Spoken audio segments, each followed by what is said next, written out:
धार जिले की सभी तहसील बदनावर, पीथमपुर, धर्मपुरी, मनावर, कुक्षी, गंदवानी, डही, सरदारपुर में भारतीय न्यूज चैनल के लिए तहसील स्तर पर संवाददाता नियुक्त करना है। सिर्फ इच्छुक अनुभवी ही संपर्क करें।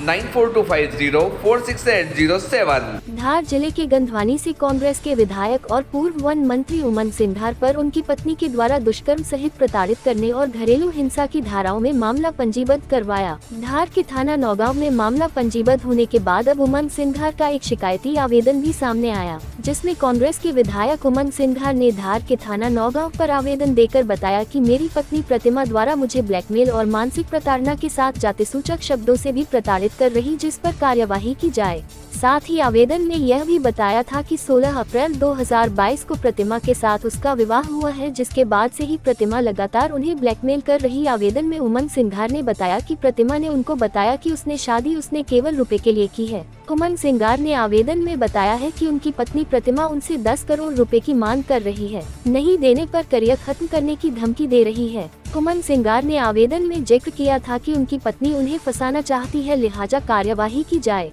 वही इस मामले में धार एसपी आदित्य प्रताप सिंह ने बताया कि 2 नवंबर की रात को दोनों पक्षों के लोग थाने पहुंचे थे। महिला की ओर से आवेदन दिया गया था और कार्यवाही की मांग की गई थी, परंतु बाद में महिला के द्वारा कार्यवाही नहीं करने के लिए आवेदन किया गया था, लिहाजा कार्यवाही नहीं की गई थी। वही उमंग सिंघार के लेटर के बारे में धार एसपी आदित्य प्रताप सिंह ने बताया कि अभी तक ऐसा कोई लेटर मिला नहीं, फिर अभी जांच कर रहे हैं। आपको बता दें, उमंग सिंघार के द्वारा दिए गए शिकायती आवेदन पर नौगांव थाने की सील और साइन लगी हुई। अब ऐसे में सवाल उठता है कि आखिरकार उमंग सिंघार के आवेदन पर क्यों कार्यवाही नहीं की गई। फिलहाल धार एसपी जांच की बात कर रहे हैं। देखिए, इस प्रकरण में 2 नवंबर की घटना है, जिसमें दोनों पक्ष थाने पे आए थे विवाद होने के बाद। जब इनका विवाद हुआ उसके बाद ये रात को 2 नवंबर को थाने पे आए और उसके बाद महिला ने आवेदन दिया था और उसकी एफआईआर ड्राफ्ट भी की थी।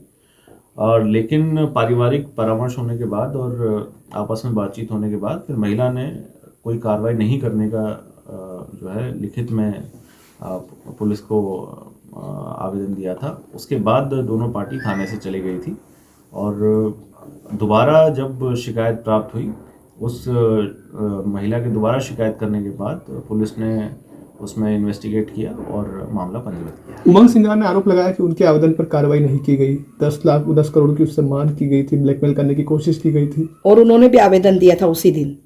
देखिए, थाने पे अभी ऐसा कोई आवेदन अवेलेबल नहीं है और हम इस पक्ष को अभी जांच करा रहे हैं। ठीक।